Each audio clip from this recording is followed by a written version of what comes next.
Thank you, Mohanji. And we just had such a lovely meditation. It was what really everyone is feeling so tranquil and so big.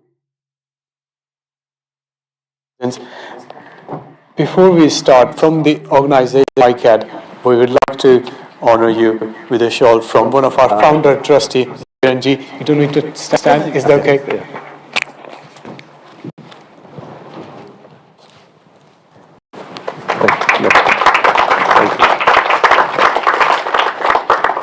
Thank you, Kiran Bhai, and thank you, Mohanji.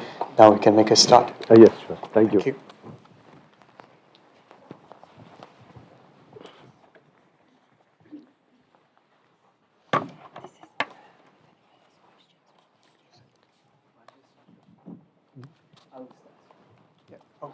That one? You take this one. Any questions? So, Mohanji, the title of today's talk was Happiness and Harmony. In today's time, there's much turbulation, both externally and for also people in situations. How to really develop happiness and harmony inside? Is that a question? Is a question. It is, yeah. You just have to bring a bit closer. Namaste to all of you. I'm very happy to be, and thank you for bringing me here. Pawan, Dr. Prabhakar, Kiranji. Thank you. Thank you. And see, let's not restrict ourselves to any topics. I would rather us have interactive, so you can ask me or we can discuss, and we can build some kind of seeds of transformation inside. That's more interesting, right? Happiness is a relative thing. You cannot say my happiness is yours. Everybody have their own circle of happiness or structure of happiness. Harmony is refinement. Harmony is connected to refinement. When we are refined, when we start accepting people, when we start communicating well, and when we start believing in ourselves, mainly if we start believing in ourselves, we'll have much harmony. Most of the times, why we do not feel harmony with other people is because we don't accept anybody, even ourselves. The fundamental is self-acceptance for harmony. Happiness, it's a relative thing, because we cannot say this will bring you happiness or this gives you happiness. Perpetual happiness, yes, when you need nothing from earth, you are always happy. When you need so many things from earth, you will always need more, because it's a continuous process. When one part is fulfilled, another part starts. Okay, this is pending.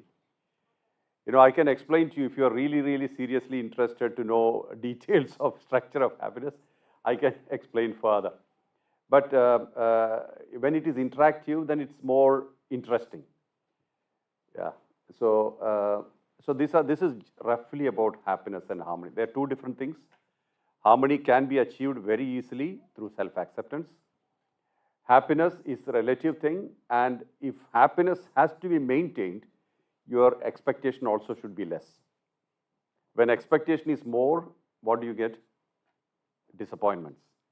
When we are filled with expectations about a person, a relationship, a time, a space, anything you take, even from an organization that way, when expectations and demands are more, disappointments are also more. Instead, what am I contributing? What's my value addition? Only concentrate on that. So that will give you much more solace. And please don't expect everybody to appreciate you. People have the choice. They can appreciate you, accept you, or reject you. They may say that you're not good enough. That's their perception, right? Their point of view. Don't ever consider that as a final thing. Each person looks at you and decides, oh, I like this person or I don't like this person, as per their mindset, as per their constitution, how they are. So it's okay. Everybody need not accept you. But what you do, you should be satisfied. If you did not use the time well, if you did not use the space well, or if you feel that I'm not giving enough, then you will be dissatisfied. So what's bottom line for happiness? Your self-satisfaction. Your satisfaction. That is very important, right? Now I'll touch upon the stability stillness quotient. See, there is pretty much what you call a discipline which runs life of everybody. You know, that is, you have a desire. When you satisfy it, you have happiness for some time, fulfillment for some time. Again, desire comes. Again, fulfillment. For a little bit time, you have that stillness or state of contentment. Again, desire, fulfillment. This is human life, mostly.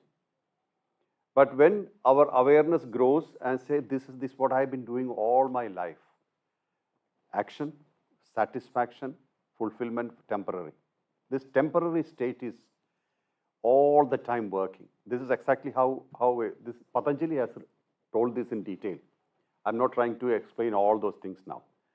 But it's a wish and a fulfillment, wish, fulfillment, wish, fulfillment. This is how life goes. And if a wish can't be fulfilled, we become angry, upset. We have various emotions. That's human nature. But at certain point in time, you may have a wish, but fulfillment does not become serious. You said, okay, if it happens, it's fine. If I don't get it, it's okay. It's not indifference. Please don't think it's indifference. Depression, indifference, that's not the point here. The point is that you have a desire, but if it works, fine. But the desire is not so powerful that it demands fulfillment. When you reach that state, then you start experiencing deeper level of satisfaction because you are unbound by your desire. Are you with me on this? First is the desire pushes you for action, and if you don't fulfill it, you become angry, upset. And at next level, you still have the same desire, but you are not really concerned. It's not pushing you so much into action. But you choose peace further. But if it is essential, it's fine. Like, for example, I must have a pizza. Now, I decide, and this is my thing. Then suddenly somebody says, hey, we don't have pizza now, I'll give you a sandwich. All right. Basically, I'm hungry. So I have a sandwich and I'm satisfied. So if otherwise, if you really need a pizza, then you say, no, take your sandwich away, I don't want it. I would like to have pizza. And you don't get it, you become extremely upset. Sometimes headache. Sometimes we scream at somebody because they don't have it. This is exactly what I'm saying. So a state of stability happens spontaneously by raising awareness. When awareness grows, you go to the bottom line. I'm basically hungry, and if the food suits me, it's okay. Which food comes? No problem. That's what Upanishad says. The food that came to your table unasked, without asking, is the medicine for you. So if we understand that fully, the food that came to your table without asking is the medicine for you, and you start accepting that, that will be very fulfilling. And that also reduces your emotional fluctuations. So satisfaction, happiness, contentment, they all are interconnected. Perpetual happiness happens, again I'm quoting Patanjali, in the fourth level, when desires do not have the power to move you, mind itself starts working differently. Desires are the desires, let's say thoughts. Desires come as thoughts, right? When, see, I need a pizza. Where is that expression come from? Thoughts. So desire does not sit like that. The desire for a pizza will express itself as thought. Thought are the pillars that keeps the mind. When desires do not have the power to move you for an action, mind starts collapsing. The mind structure changes. That's the fourth level of samadhi. Mind structure changes and the thought structure changes. Then what comes? Good for me. If nothing comes, no problem. You become extremely still and stable. The state of Shivahood, the state of stillness, state of stability starts manifesting. When it starts manifesting, you will experience extreme freedom. The first you experience is, I am free. Because mind is not moving you like a monkey. Here, mind is itself is collapsed because thoughts are not having the power to move you.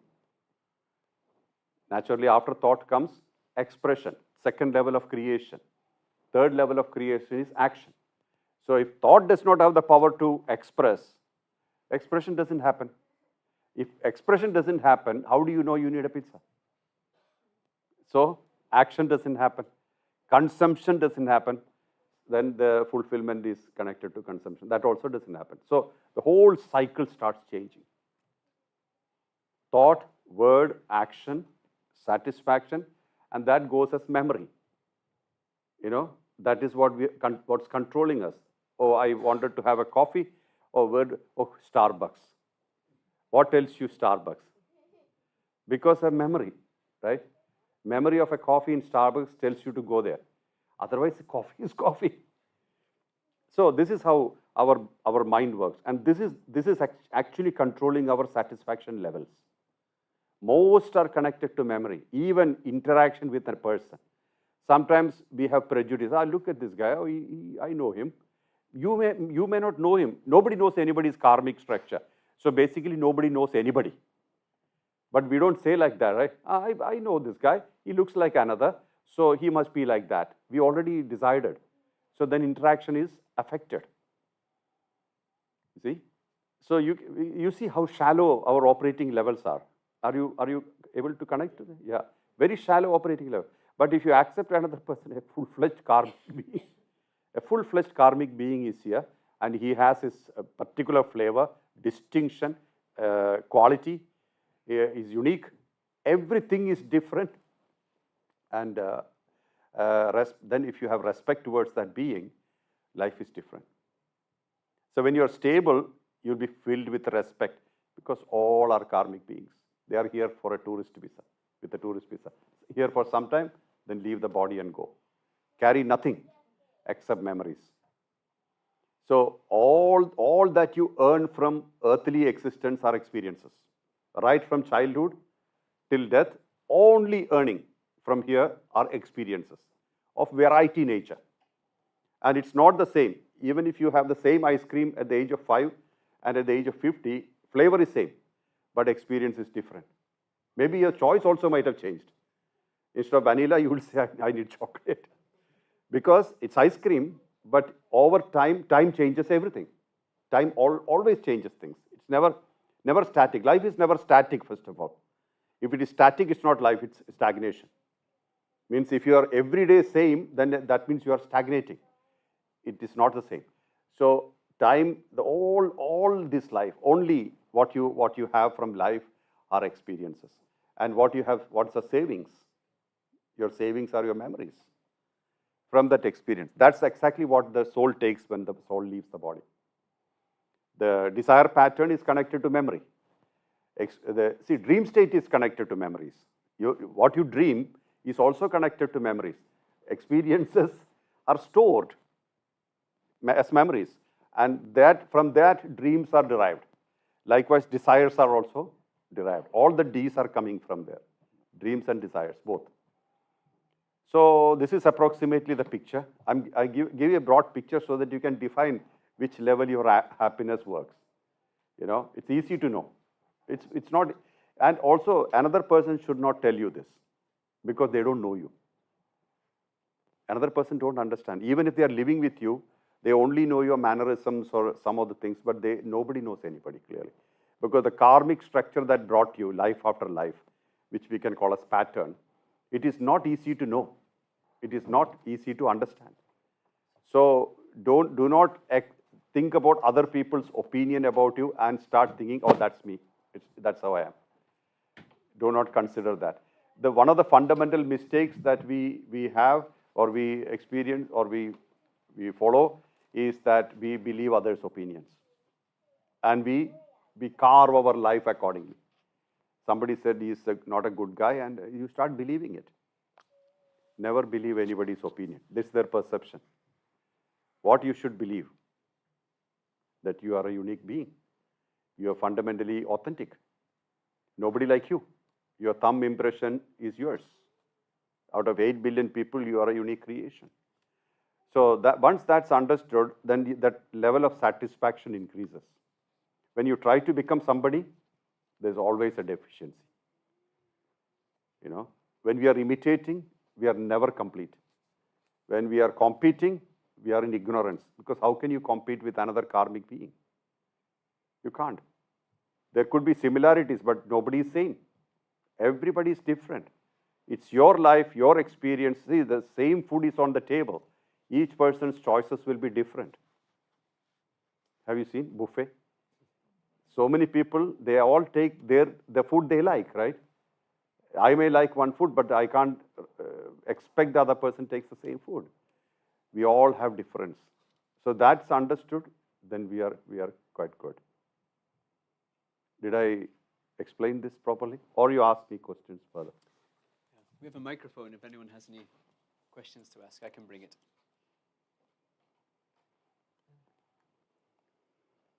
You have them? How do we cope with a faceless society? Everything Cope is with the what I call a faceless society. faceless society. Yeah. Everything is technology. Yeah. Technology now. It's Well, yeah, very understood. sad. It's gone the wrong way now. It's getting too much. Yeah. We talk to machines, not to human beings. Well, Hardly. see, there are two major things about it. One is that we are born at this time, so there must be a reason, because now today's children, the small children you see, they are born in internet age already. We were not born at that time. At that time, it was that smartphones were not there. We had more physical interactions. We used to look into the eyes and talk to people. Now eye contacts are less. Now our major communication is with our mobile phone. So already we are more in a virtual world. And time is shifting things rapidly.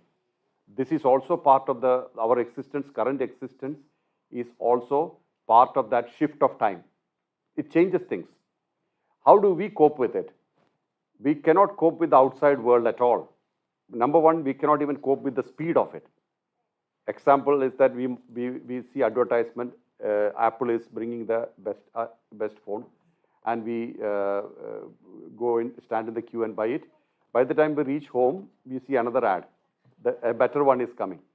So it's always upgraded every time. So we can't cope with all this.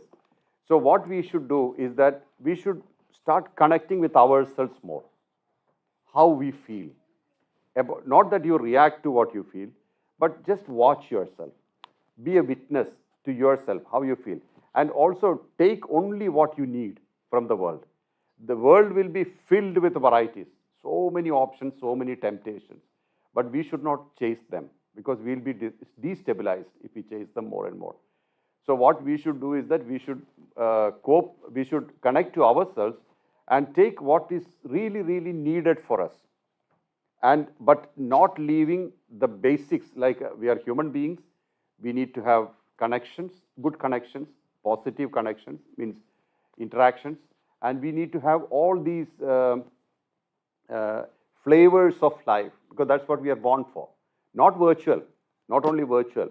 And today, escapism is promoted so much through virtual communication.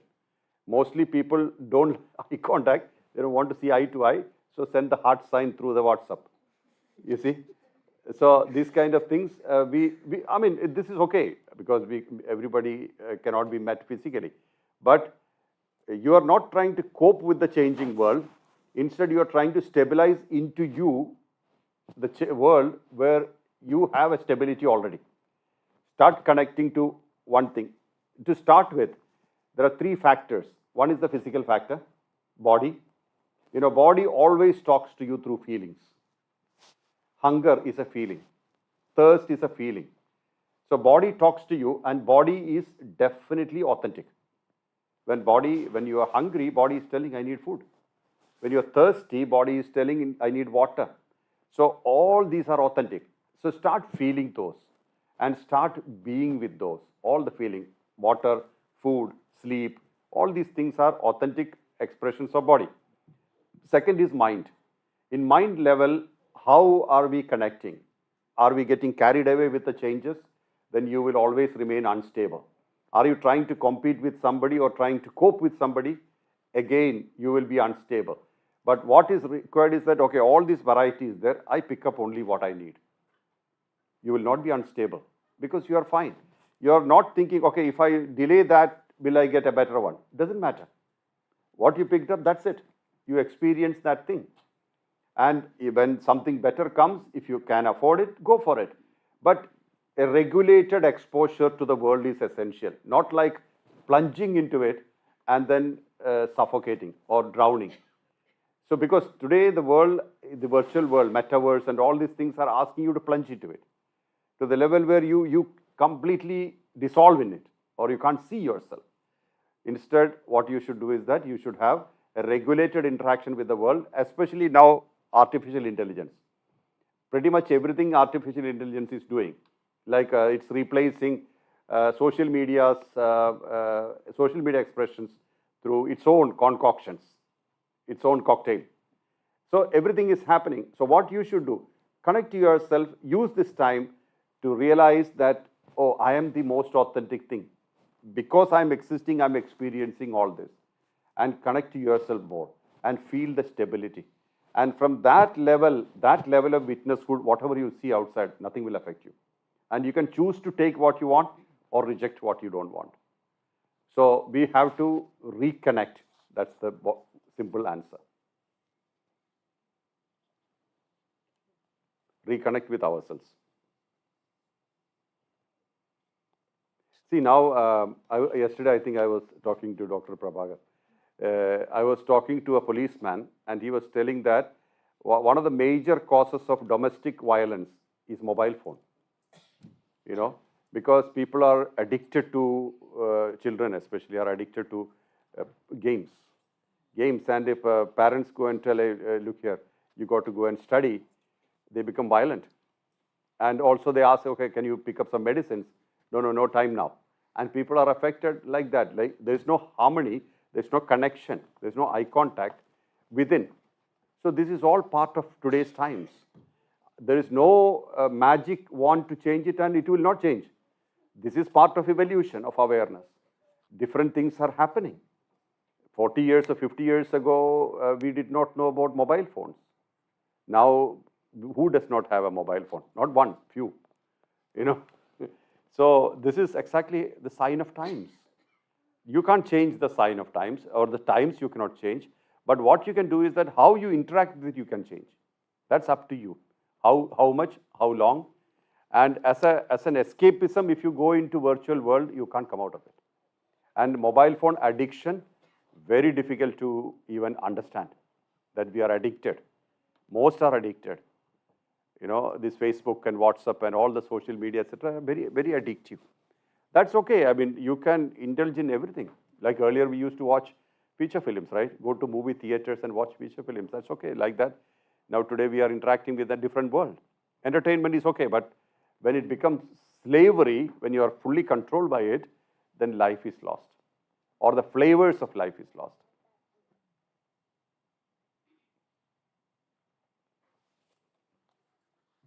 Next question. Yes, please.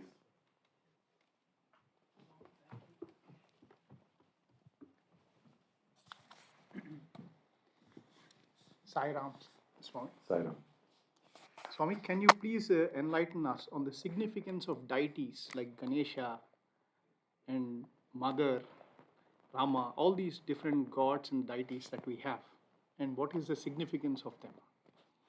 In the Hindu system, we have 330 million deities. You see, this is just a rough signification, or it signifies that we have 330 million dimensions. One deity, supreme consciousness. What is the nature of supreme consciousness? Brighter than a million suns. Divi Surya Sahasrasya. Right, brighter than a million suns. Now the Oppenheimer movie, have you seen?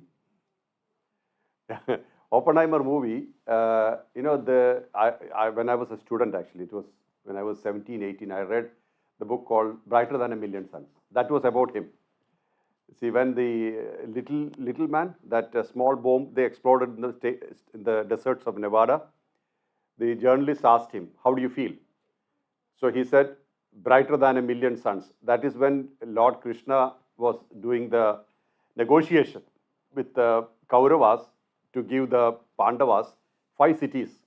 They said no. Okay, 5 villages. They said no. 5 houses. No. 1 house for 5 people. No. Then the negotiation fell off. Then the war came, right? War happened. So he was negotiating, and finally Duryodhana said, arrest him, catch him. And when they tried to catch him, they actually threw a rope around him. They could not catch him. And he displayed himself. That is when the Divi Surya Sahasrasya, he was brighter than a million suns. Everybody got dazzled with this energy. So that's what Robert Oppenheimer said. And he was a great Sanskrit scholar. He knew Bhagavad Gita by heart. So that's a different side of him. So the brighter than a million suns, you cannot see. You can't see with your naked eyes. Your senses are not having the power to perceive it.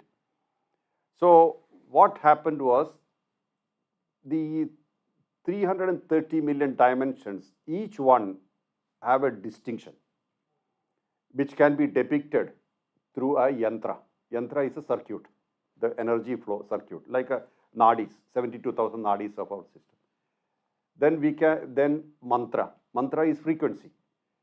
Every sound has a frequency. Mantra has a frequency. So this particular idol has that frequency and that circuit.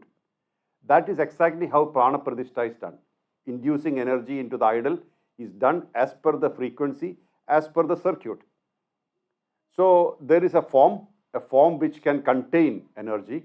That a statue becomes an idol when the energy is instilled into it, which has got a circuit and it has got a frequency. Mantra, yantra, tantra is the nature of worship and stuff. This they could find out. The great masters of the past, they knew that all this is possible. And 330 million dimensions they could find. And each dimension has something to do with us. But all dimensions are not our priority. Why? Because we are karmic beings. We have a karmic structure. Our basic structure is karma. What is karma? Unfulfilled desires. From birth till death. And what is the structure of karma? Almost 40% from the lineage, from our father and mother side.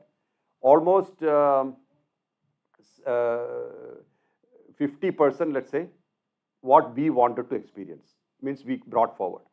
Then about 10% accrued from the life. That is why when we have so many desires from this life, we can't fulfill them because we have other things to do. So in that structure, every frequency we can't absorb. Why? If we absorb every frequency, our karmic structure will be violated. But when your karma ends, when dharma takes over, that time you are all deities. You are consciousness. So consciousness operates through you only as an activator, our soul factor. In our body, soul operates as an activator. It activates our body. It energizes, like the electricity activates the light bulb. Electricity has no interest in light bulb, but it activates, because if you put the switch on, it comes. But electricity never says, please open the light bulb for me, please switch on. It never says. Soul never says so. Soul never says, please activate me. But it gets activated when there is a purpose. So that's a contract here. So all these 330 million possibilities, let's not call deities, possibilities. These possibilities are suitable for somebody, right? It's all suitable for somebody. And 330 million, there is also another secret path, because 33%. First part is physical. Second is the mental structure, mind, ego, intellect. Third is the energetic structure, which is the soul factor, which is the consciousness factor. So that the 33% of us is from the consciousness. So that consciousness has 330 million possibilities, dimensions. Are you with me? This is too complicated. Is it complicated? Yeah, I'm trying to make it baby food. So, based on that, each structure is created. We have Lord Ganesha, right? A lot of people have I heard them saying, oh, elephant's head. What elephant's head? And also the story is completely ransacked by people. Like Parvati wanted to take bath and she wanted protection. So from her body, she created a bodyguard and said, you guard me, I'm taking bath and don't allow anybody to come inside. Very simple, very straightforward deal. You know, you made a bodyguard and told the bodyguard not to allow anybody to enter. This is quite natural, right? Then Shiva himself came, Parvati's husband, and this fellow did not know Shiva. You know, he said, don't enter. I said, I'm her husband. He said, who said so? So it became an argument and then he chopped the head. And when Parvati came, she told Shiva, this is my child. How did you kill him? And then Shiva said, oh, you created him. Yes. Okay, I'll do something. He cut the head of an elephant and put it on top. So why couldn't he put the same head? You know, the other head was lying there. Why you have to kill an elephant and put the head there? You know, there is a very specific reason for it. Parvati, what did Parvati create? A bodyguard. What did Shiva create? A deity. Big difference here. And why elephant's head? Elephant head had a definite reason. See, there are three aspects of our existence, mainly every human being. One is called acquired intellect, acquired knowledge. Acquired knowledge means knowledge which you have collected from the world. 80% of the people of the world are operating from acquired knowledge. Knowledge from books, knowledge from teachers, knowledge from parents, knowledge from religion, acquired knowledge. It's called Shruta Buddhi. Shruta means what you heard. Shruta Buddhi. Shruta Buddhi means intellect. This is how 80% of the world operates. Collected knowledge, acquired knowledge. Second aspect is Yukta Buddhi, logical knowledge. Scientists, great philosophers, artists, people who make things out of nowhere, they use logical mind. Now the third aspect, there is a third aspect which very few people operate from, and that's mostly great masters, called Ridambhara Buddhi, cosmic consciousness, which the root is awareness. You know, the cosmic consciousness, root is awareness. That means you are being aware of your body, aware of the mind, aware of the transaction, intellect, everything, and then through that you you become awareness of consciousness. What is running the show? You become aware of I'm not the personality, I'm the thing which activates my personality. That is Ridambhara Buddhi, cosmic consciousness. So cosmic consciousness, how do you tell people? If you put a normal head, you can either talk about acquired knowledge or logical knowledge. How do you tell the world about cosmic consciousness? So he put the large brain, that is the largest animal on earth, is elephant, which also say large brain. So this is symbolic depiction of somebody who is aware of the consciousness all the time. And what actually exists in the whole universe? Consciousness. Only consciousness exists. Body comes and goes. Time changes.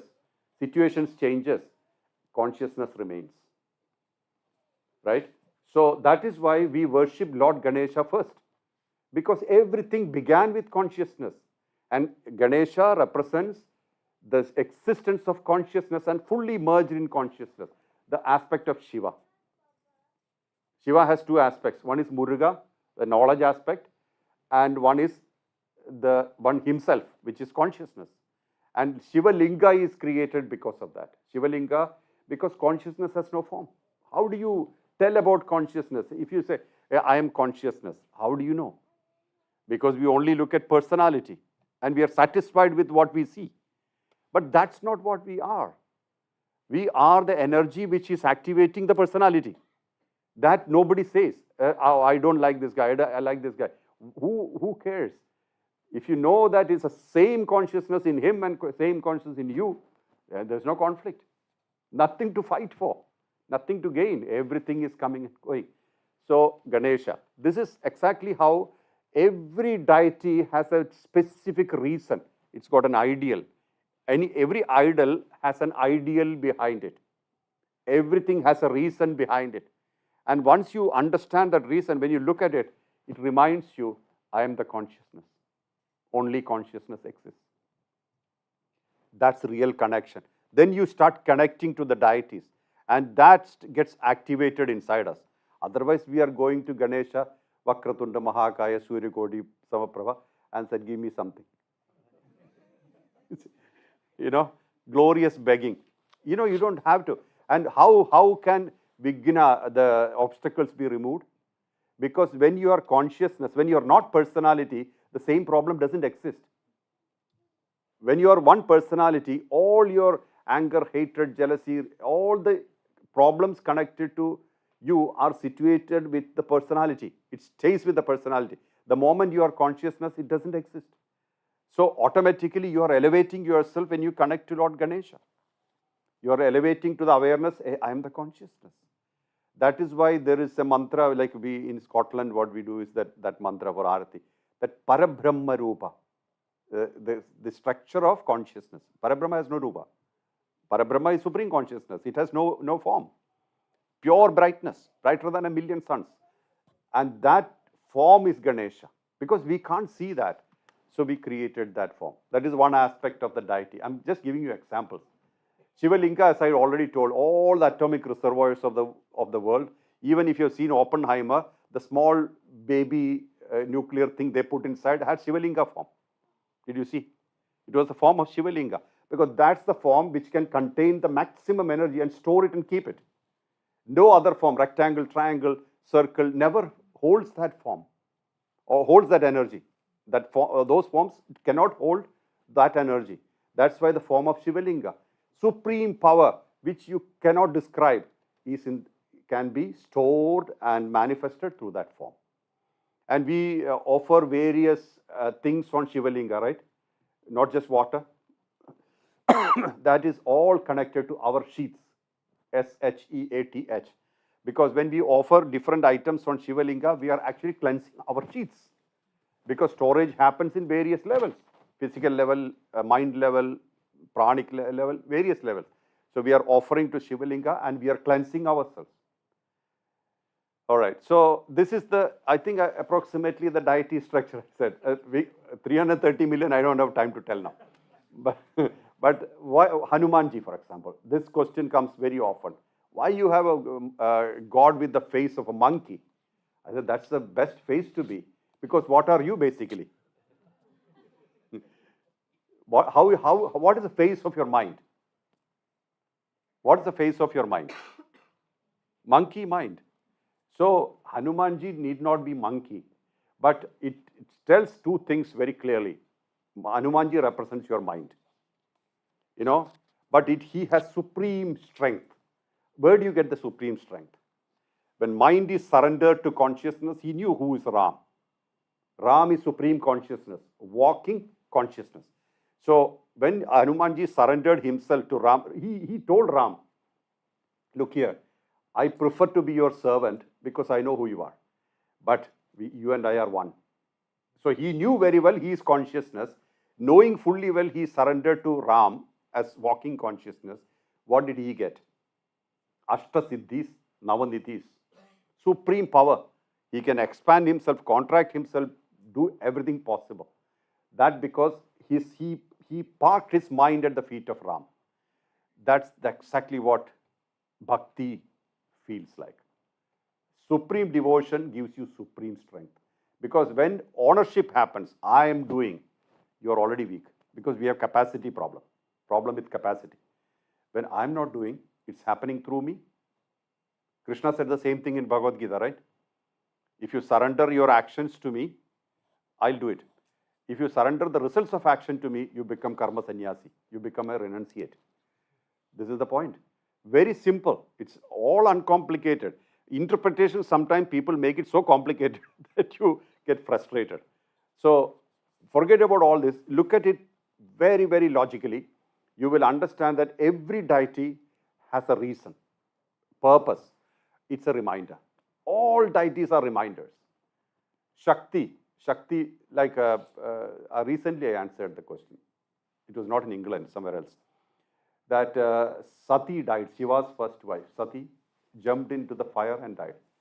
Why did Shiva become angry? Because if he's a renunciate and he is fully merged in consciousness. If Shiva is consciousness, why did he become upset? He said, can you give me a one sentence answer? I said, of course. That is because he cannot create anymore. He is stillness, supreme consciousness, brighter than a million suns. The moving energy is important for creation.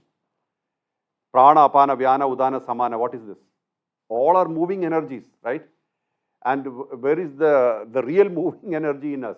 Kundalini Shakti. This is moving energy, movable energy. So if these are not there, creation cannot happen. See, we have 5 structural pranas, like Dhananjaya, Kurmaga, Naga kind of things, which created your structure. Their job is structure. Dhananjaya joins you when the sperm meets the egg before the body is formed. And that controls you until the body is disintegrated. Dhananjaya. So that means Dhananjaya comes from father and mother, lineage. Your body is owned by lineage. That is why we always say, take care of your parents. Look after them well. Why? Because they are the living representation of your lineage. Parents, grandparents, whoever is available. We look after them, we respect them. Putra dharma, all these dharmas we talk about is because of that. That means you are owned by them, owned by lineage. So when your dharma towards your lineage is good, then the whole path is clean. Your inheritance will be less. Other way around, if you do not perform your dharma duty, righteous duty towards your father and mother, towards your children, then the accrued interest comes to you. That much you have to deliver to the next generation. So 40% of your karmic structure has from the lineage. And the conduit is the Dhananjaya prana. Then we have 5 functional pranas, prana, apana, vyana, udana, samana. These functional pranas that move upward, downward, different directions to maintain your everyday life. This is all Shakti. Now Shiva is the source, the soul. Soul is the source, and from there comes Shakti, for sure. But Shakti doesn't come from soul means what? There's no universe. There's no universe. That's why Shiva got up angry, plucked his matted hair, he thrashed it on the ground, Agni came, fire happened, and Mahakali came, Veerabhadra came and asked, what should I do? Destroy everything. One command, destroy. And they went around doing that. That is recreation of life. Then came Parvati, then came, you know the story, right? So all these stories have definite meanings. Because when you talk about Shakti, Shakti is not just Tantra. Shakti is a functional role in your life. Tantra is an awareness of Shakti. Sri Yantra, all these things are giving you a physical depiction, like the circuit. It gives you, this is how it functions, and the entire universe. So a human being, or if you take the universe, it all has the same structure. Microcosm and macrocosm have the same structure. The size is different. Function is same. So this is depicted through hundreds and thousands of idols. Idols or names, idol, form, name, everything. But please don't think that this is finite. When you go closer to the idol, where you reach? Consciousness. What are you? Consciousness. You are a drop of consciousness. When you fall back into the ocean, you become the ocean. But what is preventing you from doing that? Personality. Personal personality and the associated bindings. In 3 levels: position, possessions, relations. In 3 levels, they bind you without our knowledge. But please don't think that this is all bad. This is all flavors of life. Enjoy them. Your position, you enjoy them. Enjoy your position, enjoy your possessions, enjoy your relations. That's all good. See, don't think that you can run away to Himalayas and the rest of the life will be happy. You'll have mosquitoes there. They bite you. So you won't meditate, you'll be killing them. So it's not that. No running away. You have to exist where you are with awareness so that you can have a full and complete life. A full and complete life with awareness. That means, okay, this is happening. Let me experience it. Just like I said now, the food that came to you is the medicine for you. Acceptance, acceptance, acceptance. And through acceptance, self-acceptance, everything becomes enjoyable. Less expectation, you will feel good. More expectation, you will feel more and more suffocated. Because, oh, I expected that person didn't do it, it's very bad. See, I just go with flexibility. You know, there was a suggestion I should not travel because of my leg. I said, no, there is a commitment, might as well fulfill it. So what happens there? Nobody is kept in a limbo. This is what, everything is flowing, right? Nothing is stagnating. So best thing to hold in life is flexibility. Whether it's a relationship, have less expectation, more flexibility, you will feel good. You will feel stable, powerful. More rigidity, what Chinese says, the rigidest tree is readiest for the axe. It falls when it's too rigid. So this is how deities. What else can I talk about deities? I think I gave you the whole room.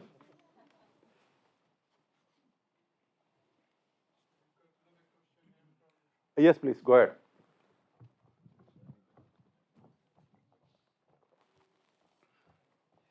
But this, see, the worship of deities, that I would like to say very clearly, it is not mandatory. And what is the use? What do we gain by worshipping something? And sorry, please sit down. I'll just complete this because something just to conclude this. See, a deity is your own expression. You know, a deity means a particular energy in a form is your own expression. So when you connect to that deity, there's an activation happening inside us. Not that that deity is going to bless you, okay, you're good, I'll give you something. Not like that. There is an activation happening inside us. Secondly, we are aware of a frequency. You know, if see, every deity has a mantra, right? Bija mantra. Om Gang Ganapataye Nama. Why Gam Ganapataye? Activation. Likewise, Dattatreya, Om Dram. Dram is a bija. Dattatreya, it's activation. So when we chant that, it is activating inside us, not outside. So when you connect to these activations raises that frequency in us. Are you with me? When you are connecting, it's not just that, oh, Dattatreya, you very nice man, I give you something. Not like that. It's that activation happens, your frequency shifts. When your frequency shifts, you can do things which you cannot normally do. You know, then you are able to do, your frequency has changed, right? Then you are able to do things which you cannot otherwise do. Your power increases, your boundaries change, and that shifts you further. So all these, and also that is why there is one guy who went to visit a great scholar. So they said, please wait. He's doing puja to Ganesha. Okay, waited. After a while, he's still not coming. He said, no, now he's doing Krishna. Okay, waited. And until noon, he waited. Then finally, this guy came after all the pujas. Then each time they said he's praying to one deity, he was digging a hole. And so he made many holes because he prayed to various people. The guy sitting outside was bored. He was digging. So after a while, when he came out, he said, yeah, I completed. I said, did you complete? Yes, I completed everything. They said, what are you doing here? You have so many holes on the ground. Yeah, whenever you were praying to one particular deity, I made a hole here. So all these holes. If I had made one hole deep enough, I would have found water. So this is also very important. That means if you focus on something long enough, strong enough, you will get results. Otherwise, it's not bad. I mean, it is every deity is one. Every deity is same. It's all come from supreme consciousness, right? So please remember. And when Bhagavad Gita was delivered, Krishna spoke to Arjuna as supreme consciousness, not as the finite form of Krishna. So please understand, various masters, when they are delivering messages, they are not talking in terms of their finite form or identity. They're talking from the terms of consciousness. So you will automatically connect to that consciousness through any form. So any form which you find appealing as a deity, one form is enough. With the full awareness that all forms are one. You know, so that's very important. So you can pray to anybody, any form, consistently, and that will take you all the way to the water. Water is supreme consciousness. So we are indeed walking supreme consciousness. See, we unfortunately believe we are the personality. You know, what are we? divine beings experiencing a life on earth. With that awareness you live, nobody can attack you, nobody can abuse you. Even if they abuse, you will not be affected. Why? Because you are divine beings walking here to experience earth, life on earth. Supremely powerful. There's no boundary for you. Why do we limit ourselves? Abundance is our nature. Our nature is abundance. Why do we think about? That's why I said we should never ever restrict ourselves. That's the biggest disfavor you can do to yourself. Age doesn't matter, time doesn't matter, gender doesn't matter, nothing matters. Connection to consciousness. Hanumanji did that. He did not practice Hatha Yoga to connect to Ram. He just chanted Ram, Ram all the time, and even his hair on the body was chanting Ram. All the time, Ram, Ram, Ram. You see? Very simple, right? It's not complicated. It's not on your rituals. Intensity of connection. Purposefulness. Intensity of connection. Yes, please. Namaste. I don't know how to put this question, but this is always on my mind. And again, you explained the surrendering yourself or extreme devotion could clear your path. Ravana is one of the greatest example of Shiva's staunch devotee, and I think nothing compared to that. But his bad desire finished him.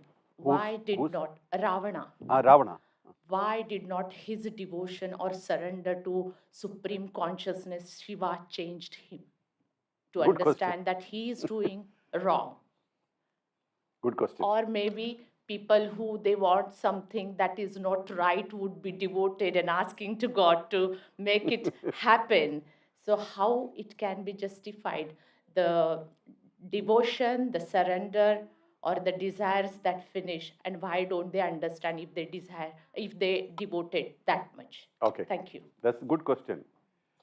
And you put it well. Well, there are two dimensions to it. One is that the ignorance associated with knowledge. Ignorance will always be associated with knowledge if you're analyzing through your brain, with your mind. There's a limitation because you don't understand. What is consciousness? Unfathomable, unknowable. It's without dimensions, infinity. Something infinity cannot be understood through finite. So that is why Ridambara Buddhi comes. Ridambara Buddhi is awareness. Awareness is okay. Knowledge, if you really want to have knowledge, you have to be that. See, if a person is you, like you, then only you know you, right? Another person can only see you from outside. So finite cannot see infinite. Even if you are praying, chanting, to know is to be. You have to become that. For example, the river is coming to the ocean. Every river comes to the ocean. A river is pretty much happy while going. The water in the river is going. But then it comes close to the ocean. It goes through a transformation state, a state where it doesn't know what's happening now. Its identity is getting lost. Even the big rivers like Amazon, when it comes to Atlantic Ocean, it cannot exist anymore. So it trembles. The water trembles, shivers. Oh, now it's death. Then it because the push from the backside, like the water is still flowing, comes and pushes you into the ocean. You have to flow into the ocean. Then what happens? When you enter into the ocean, you realize, oh, this is not bad. Now I have no limits. I have no limitation. But when did the Amazon know this? When it entered the ocean. So until you become the ocean, you do not know really. You're only perceiving. So finite cannot understand infinite. So when Shiva is infinite, you can only worship him or this thing, you and he are different. But the moment you stop being, you don't exist. So I'll give you one more aspect to it. We were in Kailas, Inner Kora in 2016. Inner Kora means you're not going by the outer. Normally everybody goes outer. Inner Kora is you cross inside and then you climb over and get to the other side. Very, very tricky. You got to do rope climbing. And it is 22,000 feet high, if I'm not wrong. The outer Kora maximum is 21,000. This is 1,000 feet more. high altitude, hypoxia, less oxygen, and then you climb up there, you are exhausted. And also the space to climb up is lesser than your body size. You can only put a foot and then you climb up. Very, very tricky. We climbed up, all of us, 18 of us. I think Vijay was there. So we climbed up, and then when you reach the top, there's a rock protruding to outside. So you got to go around the rock, and if you fall down, you will not look good. 22,000 feet, you know. Yeah. So you went around, and then I was really exhausted. I think all of us were exhausted, very, very tired, because lack of oxygen, and none of us used oxygen. We kind of acclimatized, right? We didn't use external oxygen. We had carried cylinder, but nobody used it. So I lied down with my head towards Kailas. When I had my face covered in a bandana, covered head and face, a stone came into my mouth. I've written about that in the Inner Kora book. It's impossible to have a stone in my mouth. Suddenly I got up. Then I heard a voice, you cannot lie down here. If you lie down, you won't leave. We wait thousands of years for the darshan of Shiva, but we'll never ask for it. If we ask, he will ask, in which form you want to see? And in that form, he will come. Then it takes thousands of years to remove that form from the mind so that we can connect to the formless. So we don't ask, we wait. If you lie down, you will have to stay. Otherwise, leave. So I got up and started walking. This is one of the things which we should always remember. Supreme consciousness, Shiva, cannot be understood. It's not the form. So Ravan would have connected to something which talks to him, number one, right? So Shiva would have appeared to him as a finite form to talk to him. Like when Babaji spoke to me, Babaji was a form which you can't touch. It's like a vapor. But when what he told me changed me. So that means it was real. It was not hallucination. So these communications are like that. So that Ravan remained as himself, but at the same time, his sincere sadhana and jata, kataha, sambhrama, all those things help to connect to Shiva. But not enough to dissolve. This is one aspect. Second is that this whole drama of Ramayana, where Ravan is playing, I think he is very smart. Because he had an aim to have the avatar next to him when he dies. I have reason to think like that. When he kidnapped Sita, Sita was sitting there, but he didn't touch Sita. He respected her. You know, he didn't abuse her or didn't do anything, any harm. Protected, kept. But under the tree, she was sitting. And when Ram reached to Rameshwaram, the wise people told him, if you just go like that, he is very powerful. Ravan had 10 heads. What does 10 head mean? Proficiency in 10 different items. As a warrior, he was highly proficient. As a ruler, he was highly proficient. As a seeker, he was highly proficient. Like that, 10 levels of proficiency, not 10 heads, physical heads. 10 levels of proficiency, supremely at that time, he was one of the greatest of people. Even Hanuman says in Sundarakanda, right? When he saw Ravana, he was awed at the beauty. How handsome this man is. You know, and so he was an extremely good ruler. He was a powerful warrior. So all the qualities. So they told Ram, if you're going to attack Ravan, might as well get the blessing of Shiva. It will help you. So he said, yes, what should we do? Do a yajna for appeasing Shiva and getting protection. He said, we'll do it. Then who should do it? Who should do it? Then they said only one person, somebody who has met Shiva or Shiva has appeared to him is the right person to be the Yajaman, the main person. So who's available? Ravan. You know, Ravan is the right person to do this yajna. So Ram sent people to Ravan, to Sri Lanka, to Ravan's place and said, I would like you to come and do a yajna for my victory. So Ravan, he's going to fight Ravan, remember. So Ravan is a Brahmin. Brahmins cannot say no. It's not as per sign, as per the Shastra. No is not possible. He's a king. Kings also can't say no. So two handicaps here, right? You can't say no. So Ravan said, I'll come. He came, he met Ram. Then he said, you can't do this yajna. Why? Because you need to sit with your wife for this yajna. Your wife is with me. How can you participate in the yajna? Not possible. So Ram said, do something. Okay, I'll bring your wife for the yajna. She'll sit with you. Then I'll take her back. So let the drama continue. So Ram agreed. And then yajna happened. Ravan was the yajaman. He's a Brahmin. He can do yajnas. He knows yajnas. He is very powerful.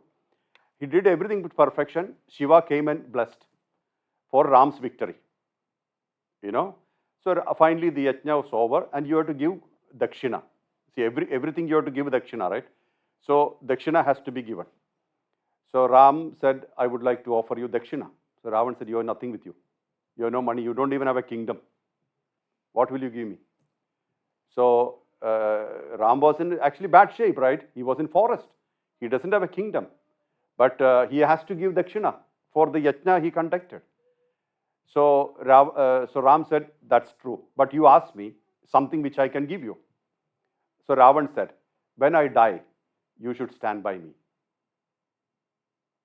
See, how smart. An avatar standing by you at the time of your death ensures moksha. Whatever he has done in life gets erased. Ensured, it's an insurance he took. So Ram said, Tathastu. And exactly that happened. With Ram's arrow, he died, and Ram was standing next to him when he left the body, and Ram covered his head with a cloth. Is he a ignorant person or a very smart person? According to me, he is extremely smart. Many lifetimes of sadhana could not have achieved him. An avatar standing by you when you're dying, what else can you ask for? Whether you have money or power or position, nothing will get this, Money can't buy this. A king cannot handle this. So, we need to understand this story more deeply to know the inside story. I always believe his idea of kidnapping Sita for this purpose. I believe it's not because of the beauty of Sita. He has an ulterior motive. He said, he is a great king. So if you call Ram, please come over, let's have a coffee together, he will come. But he will not stay back until he dies. Right? But if you kidnap the wife, he will definitely come and kill him, and it's done. Which is better? Do you understand the story? There is always some meaning behind all this. It's not just stories. There is very deep meaning and very big lessons. So I always look at Ramayana as a very, very powerful message to the world. Very powerful. And Ram knew the game, Ravan knew the game, Hanuman knew the game. Because when Sita, they were taking Sita to back after they were all going back in Pushpak Viman. Sita was playing with the ring, and the ring fell into the water. You know the story, right? Yeah. And so Sita said, Ram is written on the ring. So Hanuman jumped inside to fetch and when he went down, he saw few rings. Everything has Ram written on it. He was confused. He came back to Ram and said, there's a lot of rings there. Everything has your name. Then Hanuman, we have played this many yugas. Every yuga we have played this. So this is a drama. Even this is a drama here. We might have played this in other yugas. Bournemouth, this community. How do you know? We think because everything is erased, we don't understand the connection. But why this set of people here talking to me, or I'm talking to them? There could be a reason, right? I believe that everything has a structure, everything has a reason, and it's well written. If we understand that, we'll have no conflicts with anybody. We'll be very peaceful. And it's a beautiful coexistence. Collaboration, right? It's a beautiful collaboration, coexistence. And it's for eternity. You got the answer? Okay, Guruji, I have a question. So thank you. That was a really beautiful explanation and puts a new perspective completely on the Ramayana. So thank you very much. And thanks, Rushali, for asking the question. The Bollywood has made this into a demon and a villain and hero story. So we diminish the whole thing. Rama, you know. And during the time, the real meaning has just completely lost. Yeah, as not you only just said. that, not only that. Like Kurukshetra war was happening. You know, Kauravas wanted to check the right time for engaging into war. See, two mistakes they did. One is that they were discussing about the next day's strategy after food in the night. You know, while Krishna insisted no discussion after sunset. You sleep. Morning, early you get up, discuss before sunrise, then you fight the war, which worked well for. That's a thumb rule. See, when we discuss so many things after food, means in the night, it is very weak because the energy is dense. It's a tamasic time. Energy is dense, and the fruition or the completion will be very tough. But early morning, energy is subtle. Your words become intention, and that becomes action. Then it is powerful. Likewise, Kauravas trusted Sahadeva. He was a great astrologer. They were checking for the right timing with Sahadeva, his opponent. But they go to him and say, what's the right time to start the war to defeat you? See, and he used to give honest opinion. Isn't it a drama? There's no eternal enemies, you know. So when we in this life consider there are enemies, etc., we should understand we are only playing the role. There is no role. Somebody has to come as enemy for you to have that experience. So if you look at all the Mahabharata, Ramayana, etc., everywhere you can see this dharma at work. Dharma is at work. And that's so beautiful. You know, if not, there'll be decay. That is why Sanatana Dharma is so powerful. The entire thing, Purana, Shruti, Smriti, Vedas, Upanishads, everything has Dharma as the ground rule.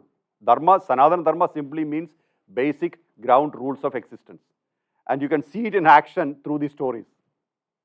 Yes, please. So my question is, now we are in the era of the time where we cannot escape the artificial intelligence. Yeah. So where would the artificial intelligence take us, the humanity? Would it be a savior, or would it not make any difference in the long run, or would it be a destroyer? So what are your thoughts on that? No, nothing. No, don't take it that seriously. See, like the industrial age came, IT, the technological age came. All these things came and it gave different flavor to existence, right? But we are the same. We are the same. So the more you connect to you, nothing outside touches you deeply. But if somebody gets carried away thinking that's the reality, then they will be affected, because whatever is unreal always leaves a vacuum. When you are connecting to real, like for example, human beings, our relationships are real. Connection is real. Eye contact, interaction is real. So virtual, you have the experience and you come out of it. Why not? I think that we should never be worried about any changes in life. Flow with it. But always remember, you are the consciousness experiencing this thing. You see, that is why we have deities and temples. So many new temples are coming up, right? So many new temples. The Jagannath temple is coming up. Guruvayurappan temple we are planning. You know, I have an advisory role in both. So this is all happening because people are connecting to the frequency of that nature. If there's no demand, this thought will not come. So I think we should never worry about any change happening in the let the change happen. Be aware of it, watch it, witness it, and if you want to enjoy, otherwise stay away. That's the smartest thing you can do. Yeah.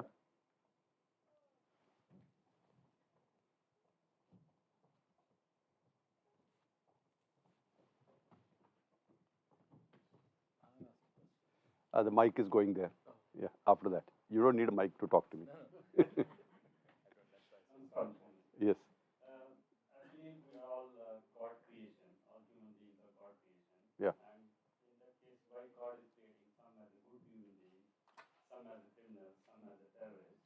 Why can't God create everybody as a good human being so that we can all live in harmony rather than fighting with each other with the wars and everything? Okay. Okay, the basic understanding that God created people, beings, is from the Semitic religion structure, Abrahamic religions. In Sanatana Dharma, no God sits and creates. Brahma is the possibility of creation, Brahma's role. And many Prajapatis are called Brahma's children. They have unique creation, and their main thing was, just like we do prana pratishtha in temples, we make an idol, induce energy, and energy gets transmitted between 8 seconds to 40 seconds, and that communion is what we are looking at in the temples for the sake of transformation, rejuvenation, purification, etc. So no God sits down and creates anybody. What creates another body is the desire pattern. So it is not God which is sitting, God factor sits in you, which is your activating factor or the soul factor.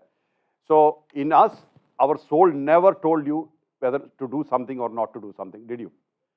There is an energy inside, but that energy never told you this is okay, this is not okay. Whatever you do, it activates you. Likewise, the entire universe is activated by a soul called God. We can call it God, we can call it supreme consciousness, anything you call, but there is an energy. That is exactly what Oppenheimer proved, right? Fission. If you dissect atom in a particular level, it gives raw energy. Same, if you conglomerate atom in a particular way, it creates matter. So matter dissected becomes raw energy, simply means raw energy conglomerated becomes matter. So this raw energy is God factor. God is not a human being, not like a sculptor or a painter or an architect. It's an essence. So that essence also sits in us. That essence doesn't create nor uncreates. And your existence in a physical body is connected to how much you want to experience from earth. There are two boundaries, birth and death. Within two boundaries, how you are is connected to what you are made up of, or what is your desire pattern. Basically, you are a slave of your pattern. So such patterns happen. A Hitler happens and a Krishna happens. And that also has a lot to do with collective consciousness. Collective consciousness means a group of people or a generation thinking in a particular way creates an event. The birth of Hitler is not because of father and mother. Hitler means that kind of a person. It's because of collective consciousness over time. Created that being. And he did what he has to do, and he left. Nobody stays. Likewise, when the world is really crying for redemption, Krishna said, Yatha yatha hi dharmasya glanirbhavati bharata abhyuthanam adharmasya. From adharma, from decay, I raise you to dharma. That for that sake, they happen. The same thing Satya Sai Baba said. What was his purpose? He said to raise the awareness, to raise the people to dharma. So those beings come with a particular purpose. Apart from that, everything is unattached, untouched. Soul has no role in your life. Electricity has no interest in a light bulb or a washing machine or a television. But if you pass it through television, it gives you picture. If you pass the electricity through light bulb, it gives you light. If you pass it through washing machine, it washes your clothes. But electricity has nothing to do with any of this. It has no interest. Okay, it never tells you, look here, I like a television better than your light.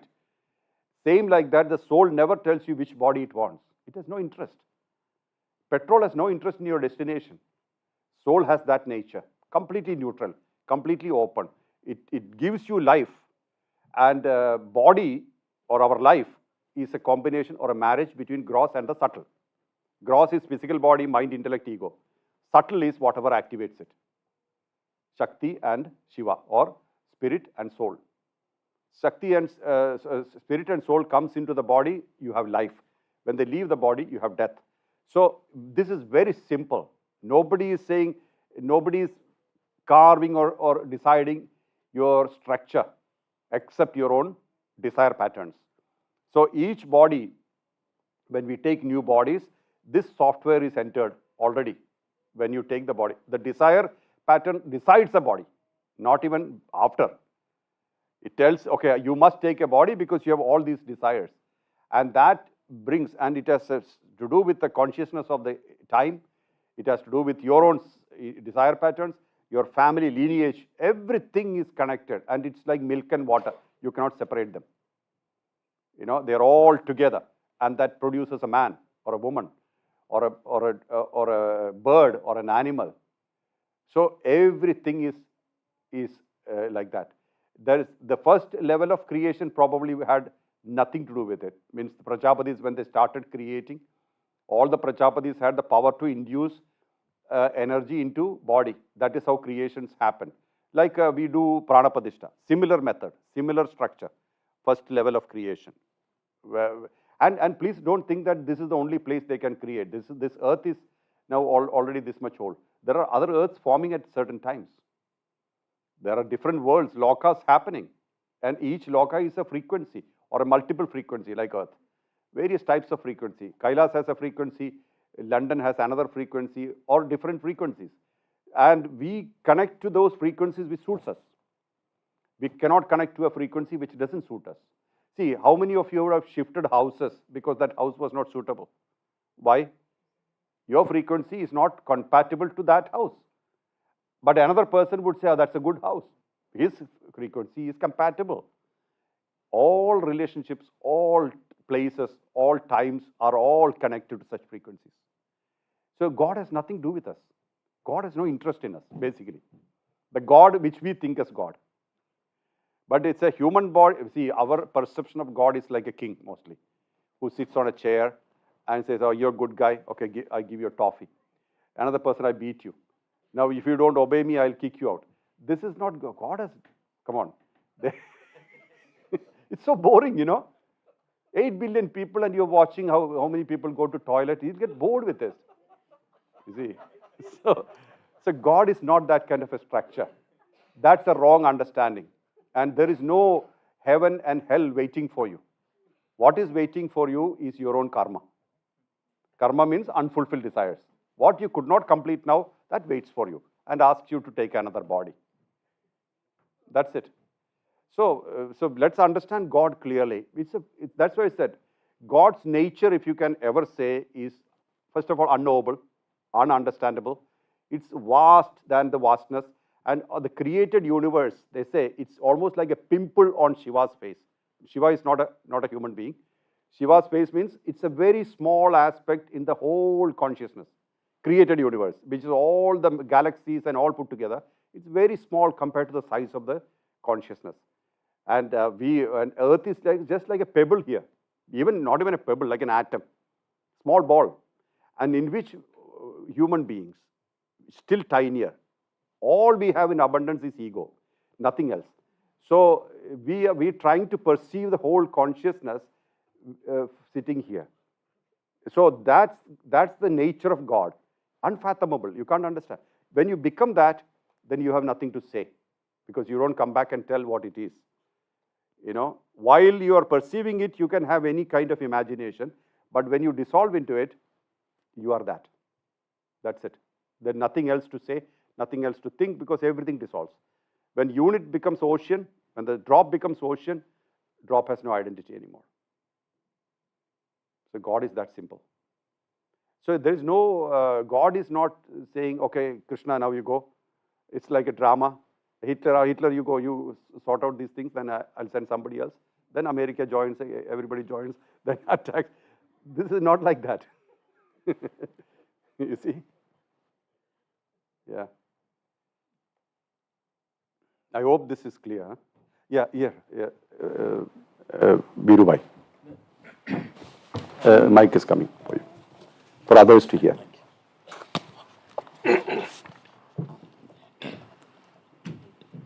The understanding that we are all consciousness. Awareness.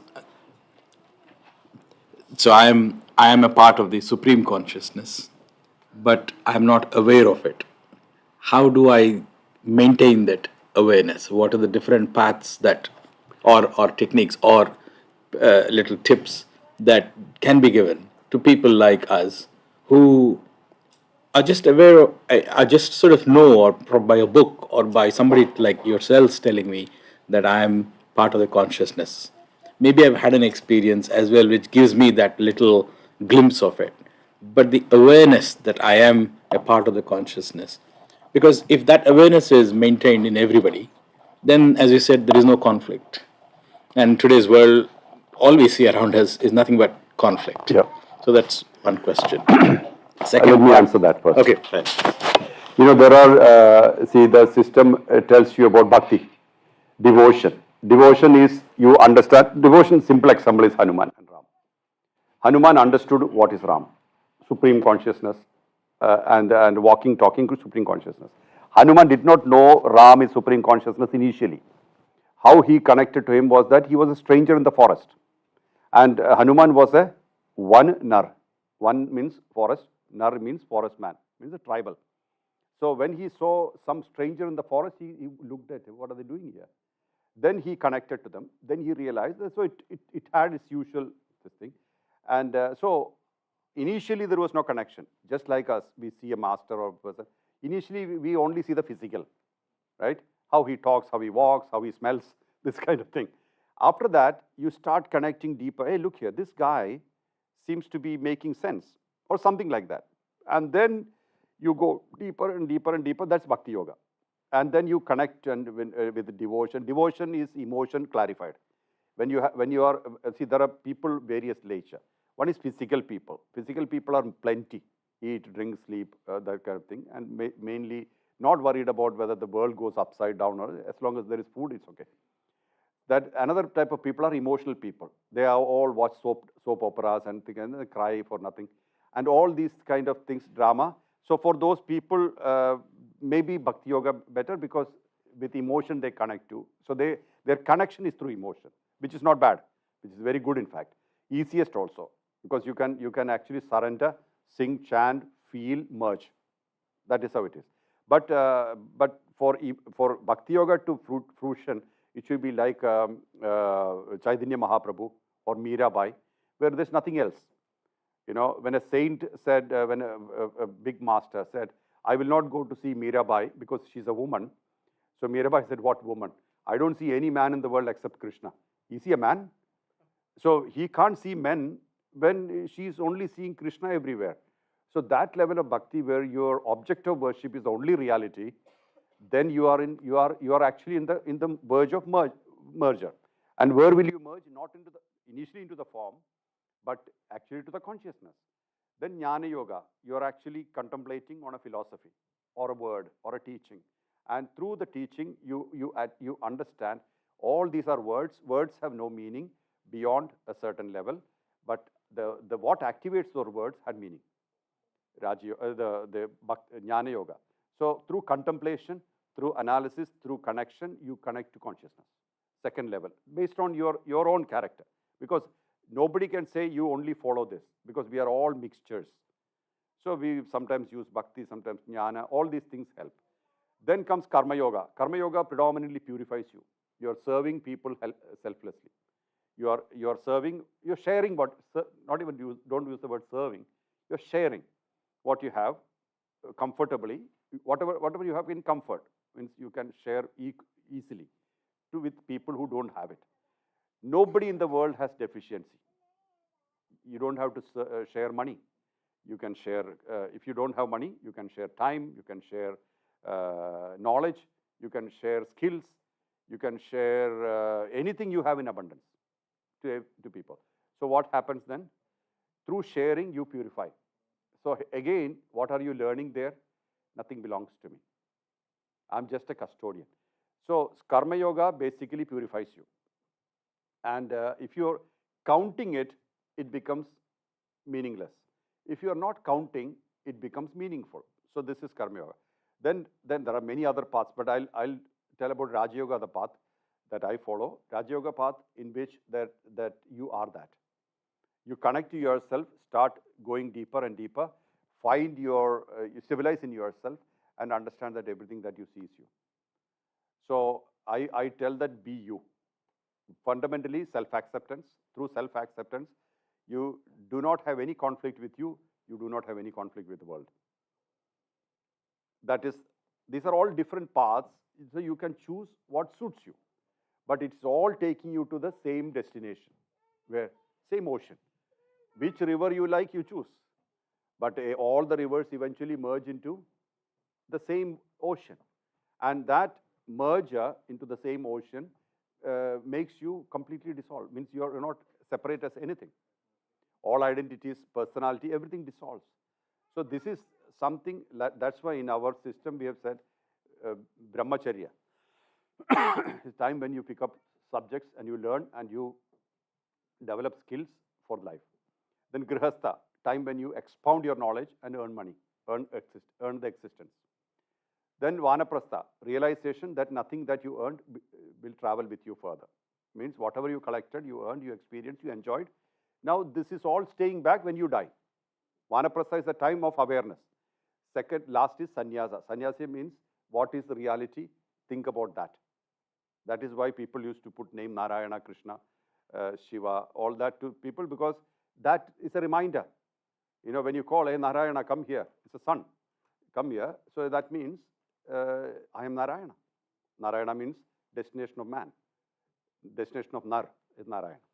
So abode of Nar. So all these are in our system. So everything is well explained. So if you follow that, at every level you understand. Vanaprastha, people think that you have to leave everything and go. No need. You can have everything, but with awareness have to change. Everything will stay back when I go. So that your attachment changes. When you are unattached, at the time of your leaving, you can exit freely. If you are fully attached, then it's a struggle to die, because there's a up and down conflict. So this is the first part. Now the next one. Understood right? To increase my awareness are these paths. Yeah, any path. Any path which suits you is good for you. Nobody can say this path for you only. Yes. Because we are not like a made in molds, you know, everybody's same. Each person is unique. Each person's path is unique. Their orientation is unique. Based on your orientation, you can choose. Sometimes you are on the path, but you're not aware why you are on the path. People seem to be just, when I say people, that includes myself. Sometimes you are there on the path, you sing a bhajan or you do a puja, or you actually go and do some service activity or sharing activity, as you said. But you're not actually, you think you're the doer, and you're not actually with this, you're not doing it with this awareness that you are doing it in order to get closer to the awareness of this consciousness. No, that's fine. That's okay. Who brought you that capacity or that opportunity? Destiny. Destiny means destiny starts with the birth till death. So the whole time, space, like this situation is brought to us by destiny, right? Why did we meet here? This is how destiny works. So we don't really have to know why things are happening. The why has no meaning in spirituality, actually. It is. That is the only thing. So destiny brought you, and are you fully there? That is what is important. When an action is happening, if you are fully there, your level of satisfaction is higher. You know, when you are fully there. Now, why it happened, how it happened, so many things are not in your control. Time, space, situation, awareness, it's not in our control. Mood is not in our control. So while you're doing something, be fully that. And also don't compromise too much on your personal limitations. I would say that, okay, this is there, let's do it. So that it's done. Postponement means it's sometimes not going to happen. Postponement might also mean probably another lifetime. You know, like Krishna told Yudhishthira in the Kurukshetra war, when they were, see, Dharma Yuddha means sunrise to sunset. After sunset, they don't fight. So, but sunset and still light, they go around seeing how much damage happened in the war. So they were going around seeing how many people died and wounded, etc. Then a beggar came and asked Yudhishthira, can you give me something? I have not eaten. So Yudhishthira checked, he didn't take a wallet, he didn't go to supermarket, right? So he said, I don't have money. Come tomorrow, I'll give you. Hearing that, Krishna started laughing. Then Yudhishthira said, I didn't crack a joke, now why are you laughing? So he said, no, I'm very happy that you're sure that you will be here to give this man money. I'm not too sure, because we are in the war field. Avatar is not sure, an ignorant man is always sure. So that is the reality of life. Avatar, Krishna says that I'm not too sure, I'll be here too. So even if you are promising a beggar money, fulfill it. Immediately finish it, don't postpone it. That's the message in this story.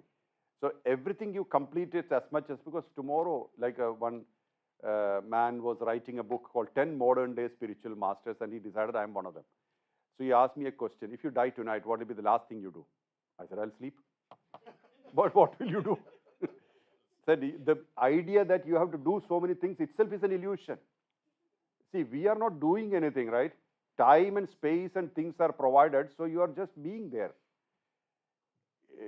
Actually, what we are doing is being available. That's all we do. And see, I never planned this satsang in this way, right? What are we going to speak? We don't know. But we are speaking. That's more important. That's about it, right? So, my suggestion always is as things happen, enjoy it and complete it. And don't say, tomorrow I will do more. I was telling to Dr. Pavan yesterday, I will never tell people I'll come back again. Then, if I couldn't come back due to whatever reason, I had to take another birth, to come back. So I love everybody calling me back, and I really appreciate it. But if it is possible to come, we'll come, of course. But the moment you promise, you committed, and you don't have control on your life, right? No, we can't say these things, right? It is not being non-committal. It is being realistic. See, October 7, I had this major accident, and I was in cardiac critical. If I died then, because doctors said that we can't guarantee anything, it's very critical. If I died then, we'll not be sitting and talking here. This is still beating, so I'm here. So as simple as that. Yeah, finished? I think you probably have touched it in different ways, but I'm just, for myself again, to consolidate what I'm learning, is there a role then for each of us, just like Ravana had a role in Definitely, the world? definitely. And if it is, what is it? So Well, it might change for different people, but I'm just asking, No. in general, each of us, do we have a role? We are not changed for different people. Each individual has a role, not just human beings. An ant has a role. A bee has a role. Every being at this point in time functioning on earth has a role, and it's complementary. See, your role as a father or a child or a husband or a wife changes with situations. We look at a person and say he's a doctor. That's a predominant identity that he maintains. That's all. But he's also probably a father, a mother, or not mother, a son, or various roles he will be playing. So while you are at that thing, you play that role. That's your role. There's no larger macro role you can talk about. We are multiple roles every day. Forget about roles. We have 3 states every day. You have a waking state. In that state, you're wearing all the costumes, such as positions, possessions, relations, everything you are wearing when you're having this waking state. Then you go to dream state. You remove all these clothes and you go to dream state. There you have a different dimension. Based on whatever you have stored inside, you sourced it, and you are experiencing a different dimension. Maybe in that state you are Obama. You are not even you. But that's allowed because there's no conflict there. And also you could be a great master. You could be Babaji. Anybody. So that's a different dimension. But that has reality, right? It's got experience. Everything that delivers you experience has a role in your life. Then you go to deep sleep state, where you are neither connected to the external world nor connected to the internal world. You are in a dead state. 3 hours, 3.5 hours every night or less. And then you wake up again. You wear all the adornments of a waking state, and then you come out into the open. Hey, look here, I'm here. You see, isn't this drama enough? 24 hours, I'm saying. In 24 hours, we are playing this drama, right? What is there more? In that drama, you are playing many roles. So whatever you can do in that role, play it and don't regret it. And please understand, in karmic level, there is no good, no bad. There's no right, no wrong. People do various things in life, right? And we sit down and count out, this is right, this is wrong. This is absolutely, how do you know? If karma does not permit you, if there's no boundary, if there's no allowance of karma, how will you even do that? See, imagine you wanted to be in Paris now. You are impossible. It's not possible. Completely impossible, because you are here. You can be in Paris at another time. This time you are here. That clear and defined is karma, karmic time. And our real asset is time of a life. Lifetime, the real asset. And time is more valuable than anything else, because in time you are experiencing.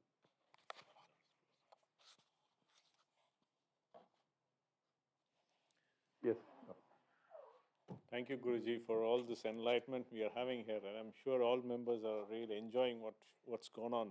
And the whole process, I think sitting in this corner, I have learned a lot about many things.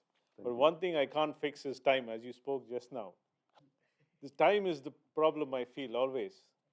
What is right time? What is wrong time? How do you manage that time in our lives and in our day-to-day activities, in my family life, in my professional life, as well as in the life that this world has provided to me? This time from birth to death, Yep. as well as the time that we spend Daily. and the time we are here, that time really bothers me a lot. I just want to know, how do you manage that time? May I give you a very simple answer, one-line answer? Yeah, I would be happy for that. A presence of mind at that activity. That's the best. Because, don't try to compartmentalize too much. But for example, you're with your children. Be with them only. That time you should not have mobile phone or something else. Be with them fully. So you will have full satisfaction of that time. Then you're with patients, you're as a doctor, fully with them. So each point in time, see, you also have 24 hours like anybody else. So each time, fully be present. That will give you complete satisfaction. This is how I do it.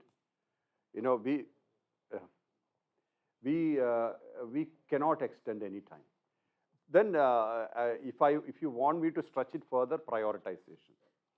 So that can be compartmentalized. Like, for example, I must spend so much time with my children or wife or family. Then so much time I should with the community, so much time with my office, like that. So that you don't put boundaries then. Okay, full time, the 3 hours with the family, 3 hours with society or other things, and that you can compartmentalize. Apart from that, what is happening now in every situation, fully there. Presence of mind. Absent-mindedness leaves us insufficient. See, when we are here, but we are thinking about something, that gives us a lack of concentration gives a feeling of insufficiency. Oh, I missed it. I could have. That regret factor happens. Otherwise, there's no regret factor. Okay, I'm there. I gave what I could, and please don't look back and say, oh, I could have done something in the past. That is, forget it. Past is gone. So don't go back and say I could have done. That's actually a vague or unnecessary analysis. Do more if you want in this time.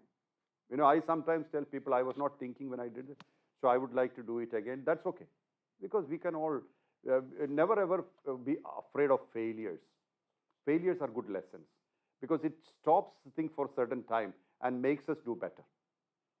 Otherwise, all people are completely all the time successful. What happens? They get carried away. Then one failure destroys them. But people who have success and failure both, they all have good checks. Okay, this is not working. Let me try another one. So that you are, never compare, or another person is doing better. Let them do better. Appreciate them. I do in my way, in my frequency. And you have every right for this. You are incomparable. So I think this is my opinion.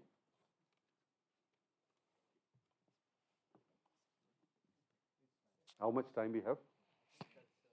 Last question. Last question. Okay. Thank you, Niranjana. You confirmed that every Treta Yuga, Ram comes, and it's very difficult to, Perceive. understand, and perceive. That's the beauty. Yeah, but it looks impossible, but it says so. My question was about the Jyotirling, 12 Jyotirlings we have in India, and why are they just, they have many lingams everywhere, but the Ujjain, Somnath, Mahakal, Rameshwaram, all the 12 Jyotirling, they have paid lots of importance, and it's very, also Kashi Vishwanath. What is so special about the Jyotirling? It's mostly Swayambhu. It appeared by itself. Secondly, it has power not induced but automatically present. See, samadhis are like that. Samadhis of masters do not need any kind of prana pradishta. They are powerful by nature. Like there are powerful centers, powerful places. So there is in Vastu there are land Uttam. Uttam means auspicious, good. Madhyam. Most of the land we get in the world are Madhyam. Madhyam means medium. It will never give you nor take from you. Then there are Adham. Adham is sucks your energy. So if you live there, you will be sick. So in these levels, most of the places where Jyotirling you see are Atyutam, means above auspicious, beyond auspiciousness, means very auspicious. So these places attract people because of its energy. People attract people because of their energy. Like how do like Satya Sai Baba take, how thousands of people from all over the world came to see this person because of the energy and the charisma comes because they are internally settled. They are walking, talking consciousness. Like Krishna, for example, centuries ago he existed, almost 6,000 years ago. And still we love Krishna, we admire Krishna because that energy has not left and indestructible. So when a person becomes purpose and a purpose becomes presence, he is eternal. Everybody are personality, all are personality. When the purpose dawns in them, I want to achieve this, and this is my goal, this I have to achieve. When purpose becomes predominant, personality dissolves to purpose. And when purpose actualizes, he becomes presence. Presence stays forever. So like that, a place where such an energy is saturated, that energy presence is visible, audible, feelable. That attracts people. And when people go there, they get transformed. Are you planning to do a pilgrimages to any Yeah, Jyotirlings I'm planning in future? This year or next year onwards. Okay, thank you. Yeah.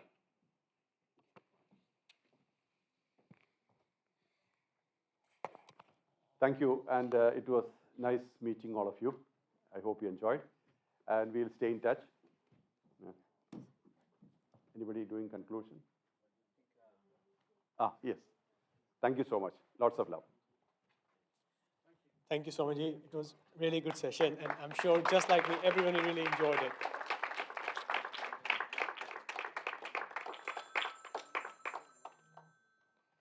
Okay, so moving on to the next thing we have on the list on the agenda is we have some lightning music coming up soon. But before that, I would like to request Dr. Rao, please